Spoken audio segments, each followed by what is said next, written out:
오늘 제목은 에덴에서 에덴으로 가는 길, 에덴에서 에덴으로 가는 길로 선택해 보았습니다. 우리 성경 고린도후서 13장 5절에 있는 말씀은 먼저 읽겠습니다. 고린도후서 13장 5절에 있는 말씀입니다. 너희는 믿음 안에 있는가? 너희 자신을 시험하고 너희 자신을 확증하라. 예수 그리스도께서 너희 안에 계신 줄을 너희가 스스로 알지 못하느냐? 그렇지 않으면 너희는 버림받은 자니라. 의외로 요사이 많은 기독교인들이 현재 참 일어나는 상황, 이 사태 때문인지 종말론, 즉 재림에 많은 관심을 가지고 거기에 포커스를 맞춰서 방송들을 하고 계십니다. 그러면 정말로 이 성경이 보여주는 성경의 포커스가 재림일까? 사도 바울의 편지서 가운데 제일 먼저 쓰여진 데살로니가 전후서에 재림에 대하여 기록되어 있습니다. 그 당시 상황으로 이제 이미 로마에서 그리스도인들의 핍박이 시작되었던 때입니다. 그래서 참 그 새로 신앙을 받아들이는 그리스도인들에게는 굉장히 참 처음 닥치는 어려움들이었습니다.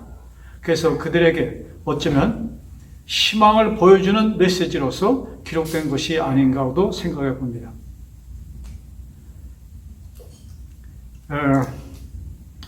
그래서 이제 복음을 받아들인 그 사람들에게 이제 이 세상, 우리가 당하고 있는 이 세상 고통 모든 것은 끝날 것이고 이제 새로운 나라, 예수님의 나라, 그것은 예수님의 재림과 같이 이루어진다는 것을 보여주심으로써 그들에게 또 희망을 주었던 것으로 생각해 봅니다.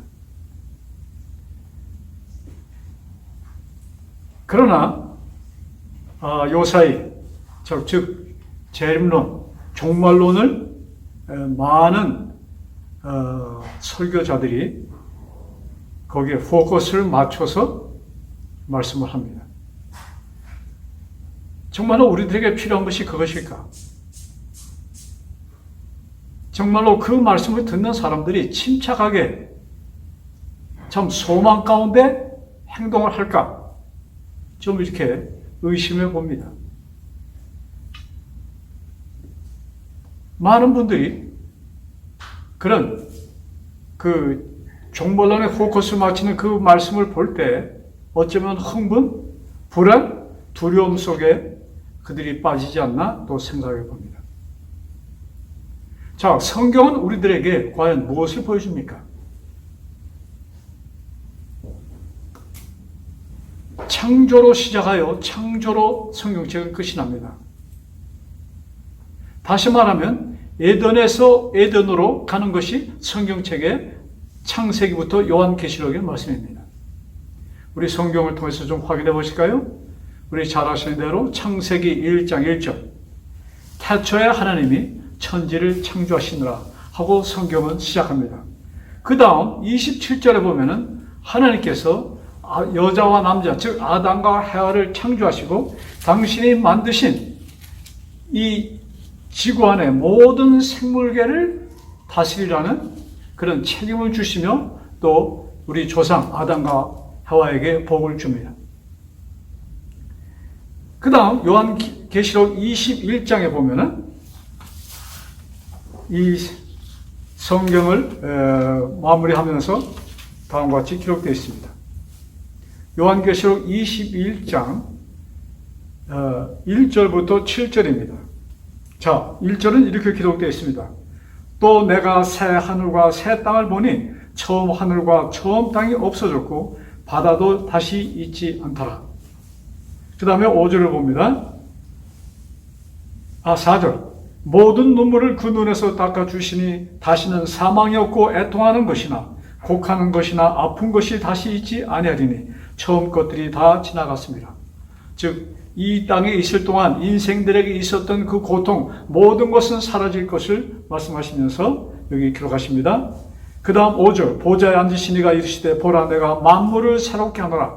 자, 만물을, 이 세상에 우리 눈에 보이는 보는 모든 것을 새롭게 하신다고 여기 약속하십니다. 그러면서 이 말은 신실하고 참되니 기록하라 하시고, 자, 그 다음 7절에 이기는 자는 이 세상, 이 선악간의 투쟁에서, 마귀의 전쟁에서 이기는 자는 이것을 상속으로 받으리라. 나는 그의 하나님이 되고 그는 내 아들이 되리라. 이제 이 땅의 모든 것이 끝나면서 우리들이 받을 상속은 하나님의 아들들이 되는 것입니다. 참 우리들에게 우리의 상상을 초월하는 그 엄청난 상품이 우리들을 위하여 준비되어 있습니다. 그래서 이 세상, 아담 이후로 참 불행하게도 죄가 이 세상을 들어와 이제 사람들에게는 생명을 잃어버리는 사건이 생겼죠. 그래서 재창조의 도구로 쓰여지는 것이 무엇인가? 재창조입니다. 거기에는 예수님의 십자가가 그 도구로 쓰여집니다. 그래서 십자가 후에 전개되는 부활, 그것이 즉 재창조가 되겠습니다. 예수님이 죽으심과 부활이 우리들을 새롭게 만드셨다 이것입니다. 만드실 것이 아니고 만드셨다. 우리는 지금 이 땅에 있는데 우리가 이렇게 표현할 수 있지만 하나님의 시기에는, 하나님의 시간에는 과거, 현재, 미래가 하나인 것입니다. 그래서 이 말씀은 다 이루셨다고 전제하시면서 말씀하십니다. 또 실제로 이루셨습니다. 자, 한밤중에 찾아온 니고데모의 질문은 우리가 그것을 이렇게 쉽게 표현하면 내가 어떻게 하여야 구원 얻겠습니까? 하는 질문을 합니다. 그때 예수님의 말씀은 내가 거듭나야 하리라. 거듭나야, 다시 태어나야 하리라. 이 말씀이었어요. 즉 재청장을 받아야 된다. 그때 니고데모 어떻게 그것이 이루어질 수 있습니까? 그 질문을 하셨을 때 예수님께서 그 대답의 마무리를 지시면서 다음과 같이 말씀하십니다. 인자가 나무에 달릴 것이니 그 나무에 달린 인자를 보는 자마다 거듭날 것이라는 것을 약속해 주십니다. 그래서 우리 잘 아시는 고린도서 5장 17절에는 너희는 새로운 피조물이다. 그리스도 안에서 새로운 피조물이 되었다 하고 말씀하십니다. 될 것이다가 아닙니다. 되었다. 그래서 하나님의 이 모든 명령, 언약은 대단한 것입니다. 내 눈으로 나를 볼 때 이루어지지 않았으나 하나님께서는 벌써 그것을 과거형으로 쓰십니다. 누구든지 그리스도 안에 있으면 새로운 피조물이라. 예수 안에서, 즉 십자가를 통하여. 또한 요한복음 5장 24절에는 너희들은 이미 사망에서 생명으로 옮겼느니라 이렇게 기록합니다. 사망에서 생명으로 옮겼느니라.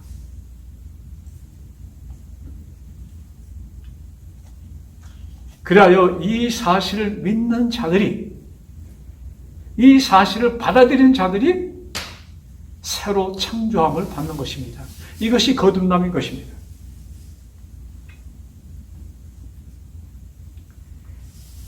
여러분, 사도 바울이 복음을 전하다 감옥에 갇히는 사건이 있습니다.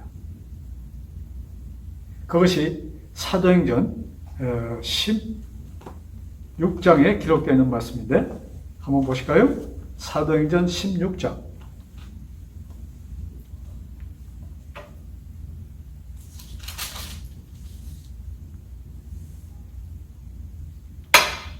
자, 그 사건을 제가 좀 이야기로 말씀해 드릴게요. 그날 사도 바울과 실라는 억울하게 엄청나게 매를 맞고 감옥에 던져집니다. 보통 죄인들이 그렇게 들어오면은 신음소리와 또 욕설로 그 밤을 지냅니다. 그런데 뜻밖의 사도 바울과 실라에게서 특별한 모습을 이 간수는 보게 됩니다. 그들은 찬송을 하고 기도를 합니다. 그 전에 어느 누구도 그런 일이 없었는데 처음으로 이 간수는 그것을 경험하게 됩니다. 사도 바울과 실라가 찬송하며 기도할 때 옥문이 열립니다. 옥문이 열리는 소리에 잠에서 깬 간수. 그는 옥문들이 열려있는 것을 보고 분명히 모든 죄수들은 도망갔겠구나 생각하죠. 그때 그는 자기의 칼을 빼서 자결하려고 하는 그때에 사도 바울이 멈추시오 하면서 그의 행동을 멈추게 하였고 그는 그들을 보았을 때 모든 죄수들이 그 안에 있었음을 발견하게 됩니다. 그때에 이 간수의 질문이 무엇인가? 자, 봅시다. 30절부터 33절에 있는 말씀인데, 자,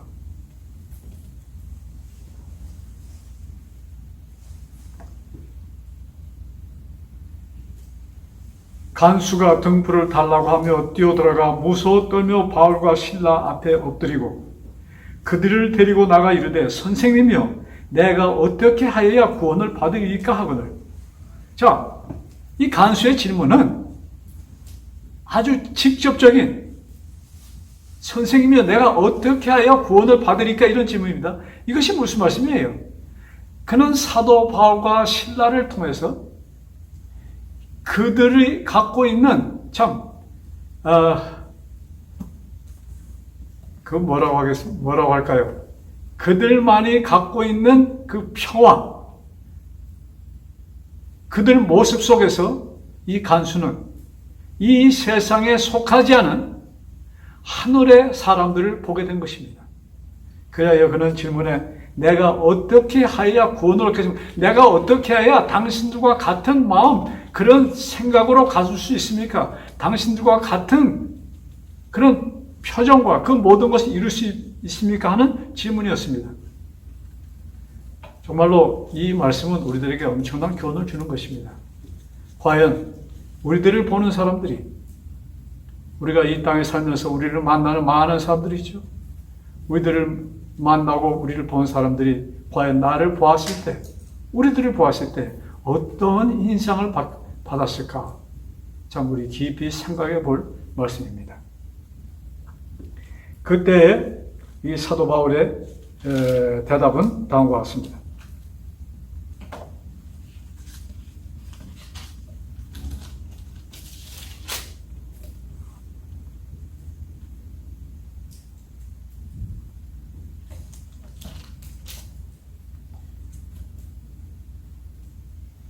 자, 사도 바울의 대답입니다. 이르되 31절입니다. 주 예수를 믿으라. 그리하면 너와 네 집이 구원을 받으리라. 주 예수를 믿으라. 33절을 봅니다. 32절 주의 말씀을 그 사람과 그 집에 있는 모든 사람에게 전하더라. 그 밤 그 시각에 간수가 그들을 데리고 나가 그 맞은 자리를 씻어주고 자기와 그 온 가족이 다 침례를 받으니라. 그들이 거기서 그 밤 간수의 집에 가서 세례를 받았다는 얘기입니다. 즉 거듭나는 순간들이었습니다. 즉 하늘을 차지하는 순간들이었다 이 말씀입니다. 우리는 참 하늘을 차지하는 것은 후의 일이라고 생각하는데 실제적으로 우리는 거듭나는 그 순간 우리는 하늘의 주인이 된다는 말씀인 것입니다.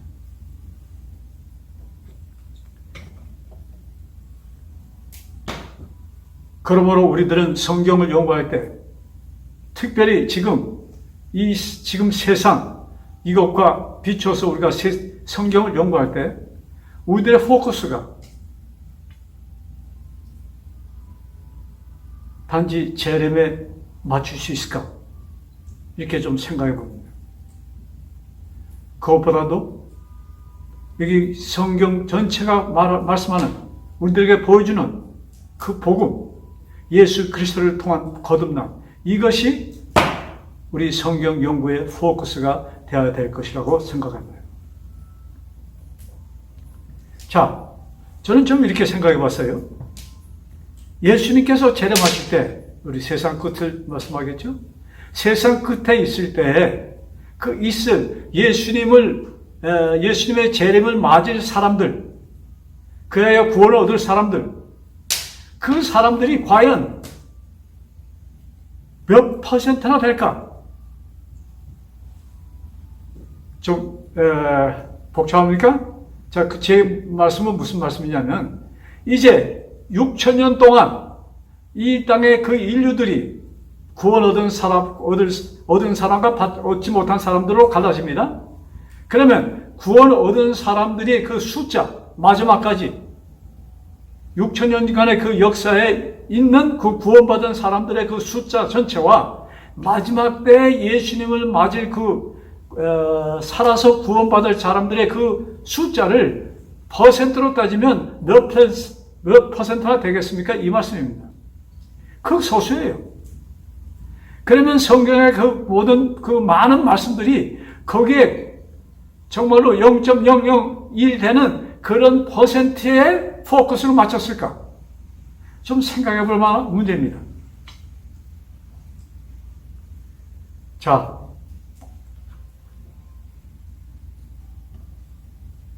우리 재림이라는 것을 끄집어 보면은 노아 홍수. 자, 성경에 노아의 홍수가 있죠? 그러면 노아의 홍수 때 노아의 8 식구 외에는 다 물에 잠겼습니다. 지금 노아의 홍수와 예수님의 재림이 있을 때 구원받을 소수의 무리 외에는 모든 사람들이 거기서 멸망을 당합니다. 일단 다 죽게 됩니다. 자, 그러면 노아 홍수에는 후에는 이 세상이 노아의 식구를 통해서 다시 세상이 전개됩니다. 그러나 예수님 재림 후에는 전개될 세상은 없고 또 구원받은 자들이 하나님의 나라에서 우리가 지낼 것을 성경은 말씀하고 있습니다. 구체적으로 얘기하면 1000년 동안 우리는 하늘에서 지낼 것이고 그 후에 새 예루살렘과 같이 우리 구원 얻은 백성들이 이 땅에 내려올 것에 대해서 우리는 성경을 통해서 배워왔습니다. 그래서 노아의 홍수와 예수님의 재림, 이것을 인류 역사에 똑같은 한 페이지가 되지 않을까요? 저는 그렇게 생각해 보았습니다. 또 그렇게 생각하고 있습니다. 우리 성경 마태복음 24장에 보면은 특별히 이 종말론을 다루는 분들이 많이 보여지는 책입니다. 예수님의 제자들이 예수님에게 이 세상 끝에 대한 것을 질문합니다. 마태복음 24장입니다. 3절입니다. 예수께서 감난산 위에 앉으셨을 때 제자들이 조용히 와서 이르되 우리에게 이르소서 어느 때에 이런 일이 있겠사오며 또 주의 임하심과 세상 끝에는 무슨 징조가 있사오리이까. 참 제자들이 궁금했어요. 왜 예수님께서 예루살렘 멸망에 대해서 말씀하십니다. 얼마나 궁금합니까? 상상도 못하였던 것인데 예수님께서 너희들이 지금 보는 저 아름다운 예루살렘 성이 파괴될 것이다. 그러나 그들은 그 궁금함을 참지 못하고 예수님, 그러면 그 일이 언제 될 것입니까? 또 인자 임함은 언제며 세상 끝은 언제 무슨 징조가 있을 것입니까? 하고 질문합니다. 그때 우리 많이 보시는 말씀 가운데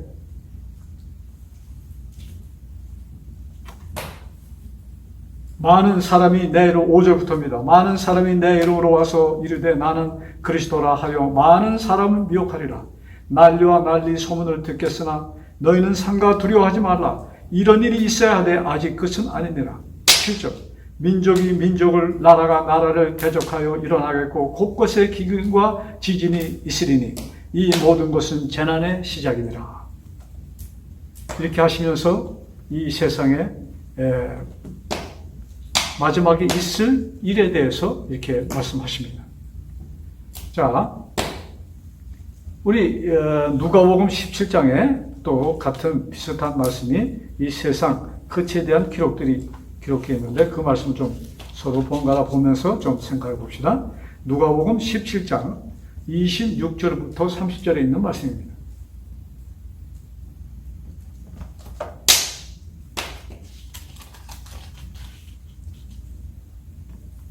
자, 26절부터 30절입니다. 잘 들어보세요. 노아의 때에 된 것과 같이 인자의 때에도 그러하리라. 노아가 방주에 들어가던 날까지 사람들이 먹고 마시고 장가들고 시집가더니 홍수가 나서 그들을 다 멸망시켰으며 28절 또 롯의 때와 같으리니 사람들이 먹고 마시고 사고 팔고 심고 집을 짓더니 롯이 소돔에서 나가던 날에 하늘로부터 불과 유황이 비오듯 하여 그들을 멸망시켰느니라. 인자에 나타나는 날에도 이러하리라. 그래서 이 노아의 때와 소돔 고모라의 멸망을 말씀하시면서 인자의 때, 마지막 때에도 그런 과 비슷한 일이 있을 것이다. 그런 상황에서 있을 것이다. 이런 표현을 하십니다. 그 같은 책 37절에 보면은 32절입니다. 그 소돔 고모라에 있었던 일입니다. 롯의 철을 기억하라. 32절. 무릇 자기 목숨을 보존하고자 하는 자는 잃을 것이요 잃는 자는 살리라. 34절. 내가 너에게 이르노니 그 밤에 둘이 한 자리에 누웠음에, 자, 두 사람이 한 침대에 누웠는데 하나는 데려감을 얻고 하나는 버려둠을 당했느니라. 즉 두 사람이 한 방에서 잠을 잤는데 한 사람을 구원을 얻고 한 사람은 구원을 얻지 못할 것이라는 얘기입니다.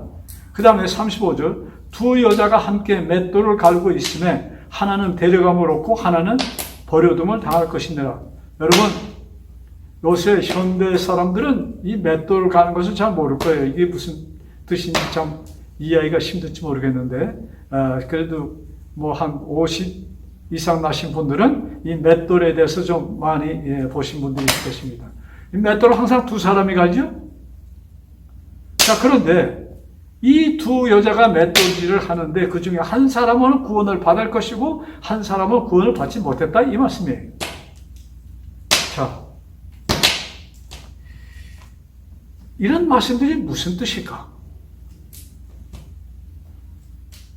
즉, 한 사람의 구원에 대한 결정적인 일이랄까요?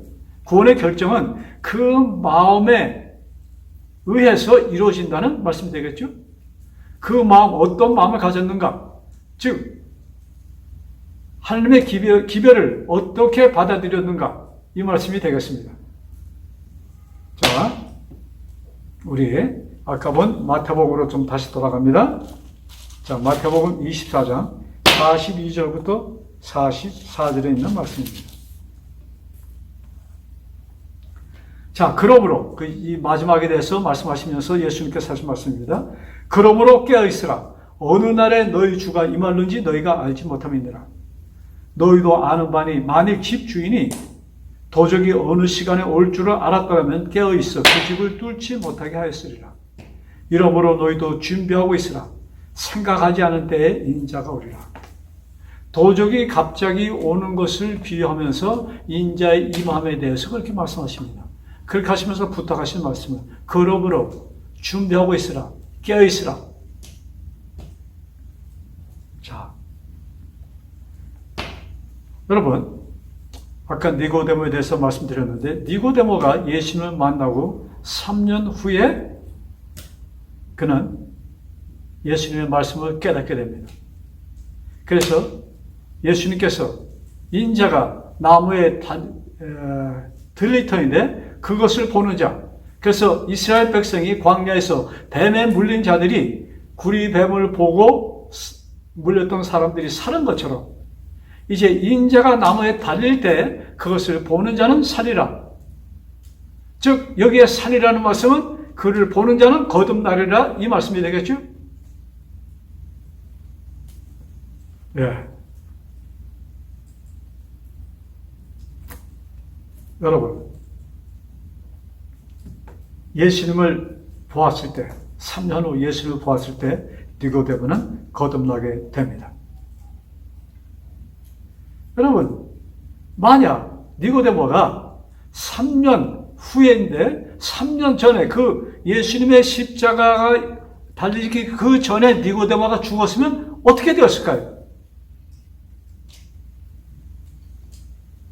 저는 이 말씀을 보면서 하나님께서는 니고데모를 돌보신 하나님께서는 똑같은 방법으로 우리를 돌보고 계십니다. 우리들이 깨달을 수 있을 때 그때까지 우리를 지켜보시며 우리를 보호하십니다. 그래서 우리들로 하여금 깨달아 우리들이 거듭나게 하시는 것입니다. 여러분, 우리 성경에 보면은 사도 베드로는 마귀의 활동에 대해서 우는 사자같이 삼킬 자를 찾는다고 했습니다. 여러분, 얼마나 마귀가 니고데모를 없애려고 노력했겠습니까? 그러나 그때마다 하나님께서는 니고데모를 보호해 주셔서 예수님의 십자가를 보게 하였고 그는 그 순간 거듭남을 받게 되었습니다. 참, 이 니고데모의 사건은 우리 인생 한 사람 한 사람이 이 땅에 있을 동안 구원받는 길을 우리들에게 너무나도 명백하게 보여주시고 그 일을 위하여 하시는 일을 하나님께서는 보여주실 것입니다. 자, 이제 예수님께서 이 땅에 오셨던 지가 벌써 2000년이라는 세월이 흘렀습니다. 예수님께서 하신 그 말씀들, 또 제자들을 통하여 쓰신 말씀들, 또 사도 바울을 통하여 쓰신 그 말씀들, 이 말씀들이 정말로 오늘날 사람들이 포커스 맞추는 재림, 그것이 그 비중이 얼마나 될까요?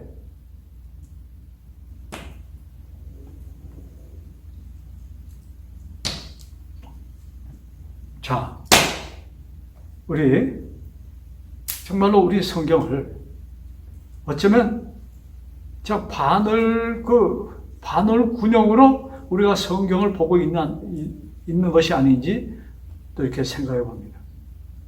그래서 우리가 좀 폭을 넓혀서 좀 복음적인 시야로 이 성경을 볼 때 우리는 성경의 진실한 그 뜻을, 그 포커스를 우리가 볼 수 있게 될 것이라고 생각해 봅니다. 자, 죄 하면은 우리는 어떤 생각을 하십니까? 죄는 쉽게 따지면 받은 생명을 버리는 것이 죄입니다. 아담이 받은 생명을 그는 저버렸습니다. 그것이 죄예요. 자, 그래서 로마서 3장 31절에는 그 말씀을 이렇게 기록합니다. 로마서 3장 31절입니다.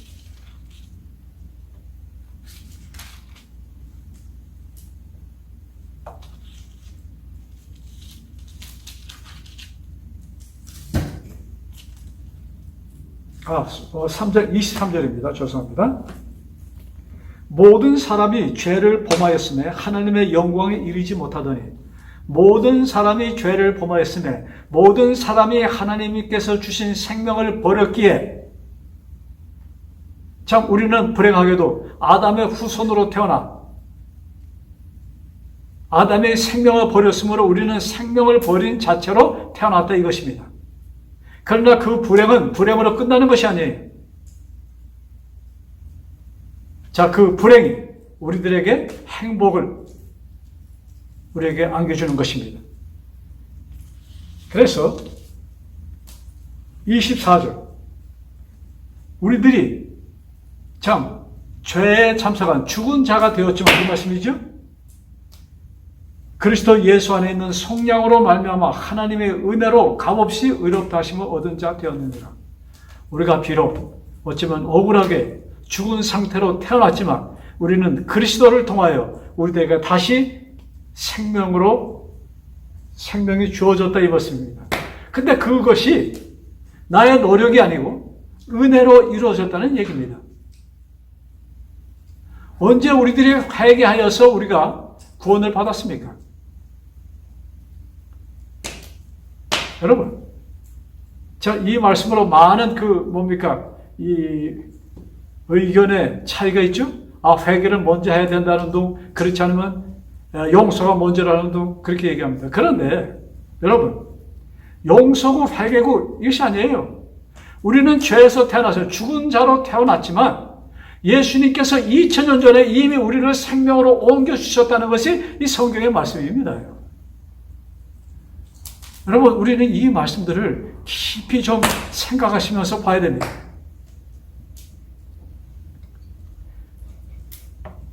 여러분, 내가 태어나기 전에 회개라는 것은 거의 의미가 없는 것으로 우리가 볼 수 있는 것입니다. 내가 태어나기 전에 나는 사망에서 생명으로 옮겨졌다 이것입니다. 그것도 하나님의 은혜로 선물입니다. 거저 주신 것입니다.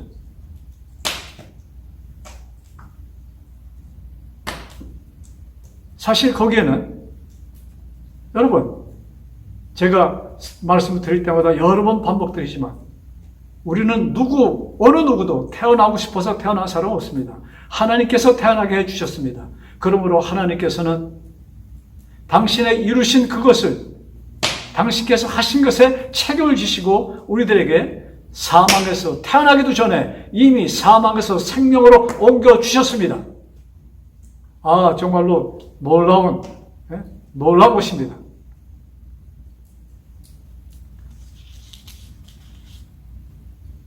그것이 우리의 노력이 아니고 여러분 창조 사업이 하나님의 의지로 이루어진 것처럼 그래서 창세기 1장 1절에 그냥 하나님이 천지를 창조하시니라 이유가 없어요. 그것처럼 하나님의 의지로 우리를 사망에서 생명으로 옮겨 놓으셨습니다. 자, 로마서 8장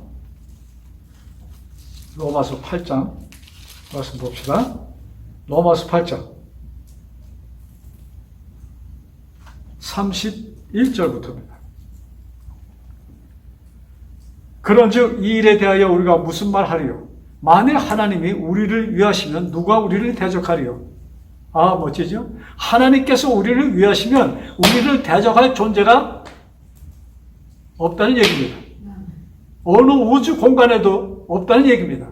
그러시면서 32절에 자기 아들을 아끼지 아니하시고 우리 모든 사람을 위하여 내주신 이가 어찌 그 아들과 함께 모든 것을 우리에게 주시지 아니하시겠느냐? 누가 능히 하나님께서 택하신 자들을 고발하리요? 의롭다 하신 이는 하나님이시니라. 하나님께서 의롭다 하셨으니 어느 누구도 고발할 수 없다 이 말씀입니다. 34절 누가 정죄하리요? 죽으실 뿐 아니라 다시 살아나신 이는 그리스도 예수시니 그는 하나님 우편에 계신 자요 우리를 위하여 간구하시는 자시니라.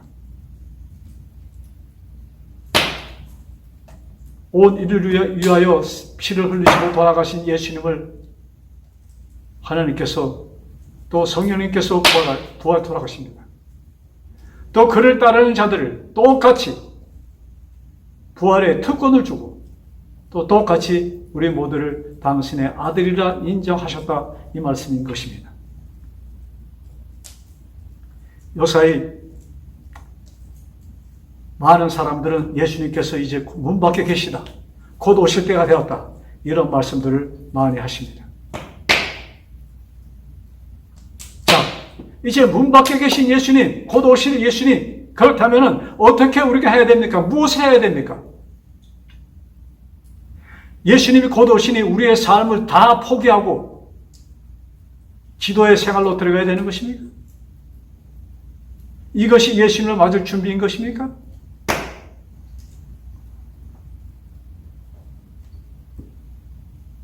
우리 같은 로마서 10장 3절부터 4절에 다음과 같은 말씀이 기록되어 있습니다. 하나님의 의를 모르고 자기 의를 세우려고 힘써 하나님의 의에 복종하지 아니하였느니라. 자, 많은 사람들이 이 말씀은 하나님을 믿는다는 사람들을 향해서 하신 말씀입니다.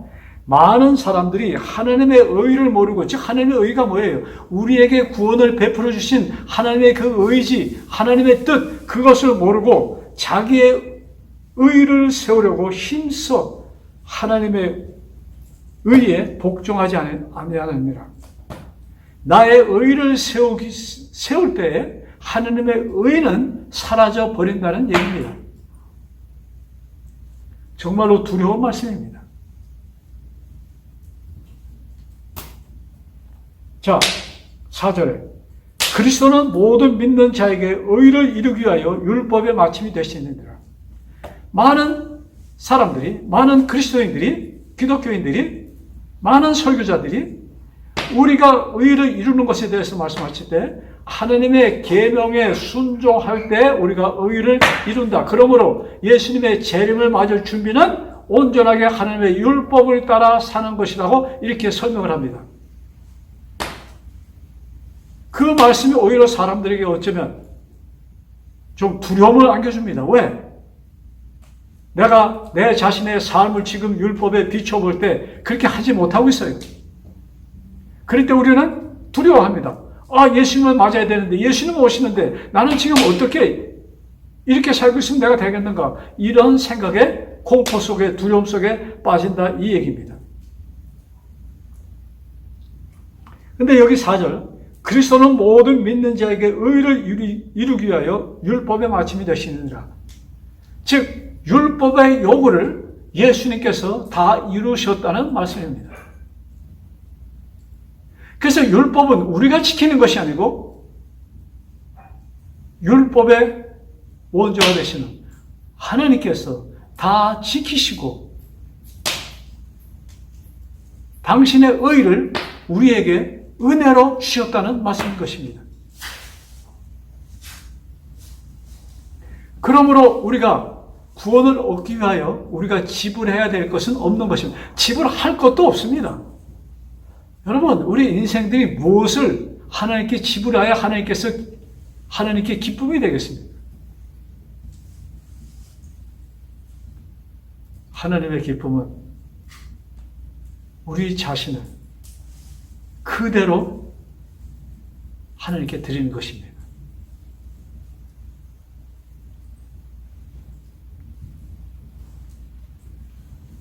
우리 참내 이런 말씀 있죠. 제가 후렴에 내 모습 이대로 나 주의 도움 받고자 주 예수님께 빕니다. 그 구원 허락하시사 날 받으옵소서. 내 모습 이대로 주 받으옵소서. 날 위해 돌아가신 주 날 받으옵소서. 여러분, 내 모습 그대로 주님께 갈 때 주님께서는 나를 받아주신다는 약속을 하셨습니다.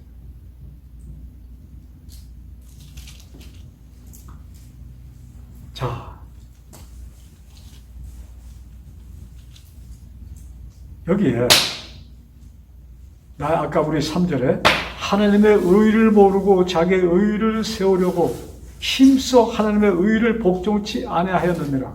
여러분, 이 말씀 볼 때 성경에 기억나는 이야기가 없습니까? 여러분, 창세기에 기록되어 있는 첫 번째 제단, 가인과 아벨의 제단이 있습니다. 그때 가인은 하나님께서 명하신 어린 양을 제물로 드리지 않고 자기의 의지, 자기의 의지, 자기의 공로로 그는 제물을 바치는 것입니다. 하나님께서는 그 행동을 악하다고 말씀하셨습니다.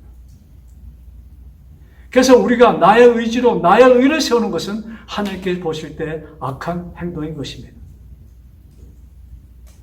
우리가 할 수 있는 것은 내 모습 그대로 하나님께 나아가는 것, 그것이 우리가 할 수 있는 최선의 것입니다. 그때 드리는 제물은 예수님께서, 하나님께서 이미 당신을 통하여 당신의 피로 제물을 삼으셨습니다. 그러므로 내가 가져갈 제물은 없는 것입니다. 예수님께서 그 제물이 되셔서 율법의 요구를 다 이루셨기에 우리는 그저 우리의 모습으로 예수님께 가는 것이 최선의 것이며 우리가 할 수 있는 유일의 것이라 생각합니다. 여러분, 많은 곳에 준비하라, 깨어라 이런 말씀들 하십니다. 그런데 여러분, 나나 여러분들은, 우리 모두는 하루를 사는 것입니다. 우리의 삶은 하루 삶입니다. 내일이라는 오늘 있는 것이에요. 우리는 하루를 사는 것이에요.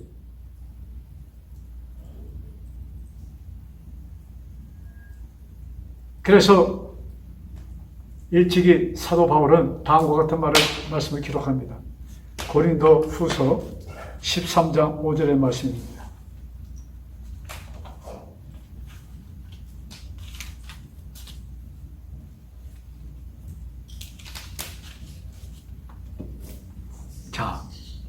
잘 들어보세요. 너희는 믿음 안에 있는가 너희 자신을 시험하고 너희 자신을 확증하라. 예수 그리스도께서 너희 안에 계신 줄을 너희가 스스로 알지 못하느냐? 그렇지 않으면 너희는 버림받은 자니라. 고린도후서 13장 5절의 말씀입니다. 너희는 믿음 안에 있는가 너희 자신을 시험하고 너희 자신을 확증하라. 우리 자신을 확증하라. 언제, 어떻게 확증하는 것입니까?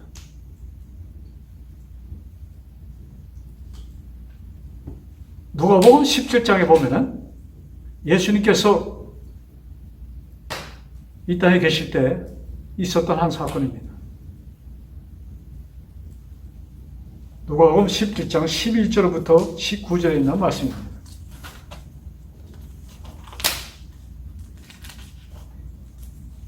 이 말씀 보고 말씀을 마치겠습니다. 자, 누가복음 17장 11절부터입니다. 예수께서 예루살렘으로 가실 때 사마리아와 갈릴리 사이로 지나가시다가 한 마을에 들어가시니 나병 환자 10명이 예수를 만나 멀리 서서 소리를 높여 이르되 예수 선생님이여 우리를 불쌍히 여기소서 하거늘 예수님께서 사마리아와 갈릴리 사이로 가시는데 문둥병자 10명이 떼를 지어서 예수님께 호소합니다. 예수 선생이여 우리를 불쌍히 여기셔서. 그때 예수님께서 그들을 불쌍히 치근히 보시고 이렇게 말씀하십니다. 보시고 이르시되 가서 제사장들에게 너희 몸을 보이라 하셨더니 그들이 가다가 깨끗함을 받은지라. 이제 너희 몸을 제사장에게 보이라. 이 말씀은 무슨 말씀이었어요? 제사장들이 최종적으로 문둥병 환자인지 문둥병에 걸렸다 나았는지 그것을 결정합니다. 그들을 보고 결정합니다. 그래서 예수님께서 제사장에게 보여라. 이 말씀은 뭐예요? 이제 너희 나았다. 이 말씀입니다. 그래서 그들이 곧장 거기에서 성전으로 갑니다. 예루살렘 성전으로. 가다 보니까 그들이 나음을 깨닫습니다. 자, 15절. 그중 한 사람이 자기가 나은 것을 보고 큰 소리로 하나님께 영광을 돌리며 돌아와 예수의 발 아래에 엎드려 감사하니 그는 사마리아 사람이라. 이제 10명이 예루살렘으로 가다가 보니까 병에서 나왔어요. 그때 얼마나 좀 기뻤겠습니까? 그래서 그는 너무나 감사해서 너무나 놀랐어. 가다가 자신을 보면서 돌아와서 지금 그에게 예루살렘으로 가라고 명하신 그분을 기억하면서 예수님 발 앞에 돌아옵니다. 엎드려서 감사의 찬송을 드립니다. 그때 예수님께서 하신 말씀, 예수께서 대답하여 이르시되 열 사람이 다 깨끗함을 받지 아니하였느냐? 그 아홉은 어디 있느냐? 열 사람이 깨끗함을 받았는데 야, 그 아홉 사람 어디 갔지? 이 이방인 외에는 하나님께 영광을 돌리러 돌아온 자가 없느냐 하시고 19절 그에게 이르시되 자, 여기에 놀라운 말씀이 기록되어 있습니다. 이르시되 일어나 가라 내 믿음이 너를 구원하였느니라. 여러분 10명이 문둥병에서 자유롭습니다. 문둥병이 나갔습니다. 이제 건강한 사람이 되었어요. 정상적인 사람이 되었어요. 그런데 그 중에 사마리아 사람 한 사람이 와서 예수님께 감사합니다. 감사하여 예수님 앞에 엎드린 그에게 예수님께 주신 선물 19절 그에게 이르시되 일어나 가라 내 믿음이 너를 구원하였느니라. 여러분 그 10명은 문둥병에서 해방되었습니다. 근데 이제 이 사마리아 사람은 문둥병에서 해방된 것만이 아니고 이제는 그에게 뭐예요? 구원이 이르렀습니다. 여러분 그렇다고 그 9명에게 다시 문둥병이 왔다는 것은 아닙니다. 이 사마리아인 문둥병 환자였던 그 사람이 자기 본인에게 일어난 것을 보고 감사하여 예수님께 와서 엎드려 감사의 인사를 했을 때 예수님께서 주신 선물이 뭐예요? 영생입니다. 여러분 우리의 구원을 아까 고린도후서 13장 5절에 너희가 믿음 안에 있는가 확증하라. 이 말씀이 뭐예요? 여러분 우리 여태까지 본 성경 모든 말씀은 우리들에게 구원이 이루어졌음을 주시는 것입니다. 이때 우리들이 해야 할 것은 무엇인가? 이 사마리아 사람처럼 하나님께 감사하며 찬송 드리는 것입니다. 그럴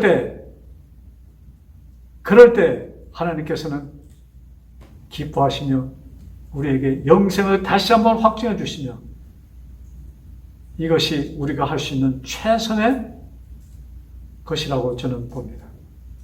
기도드립시다. 하늘에 계신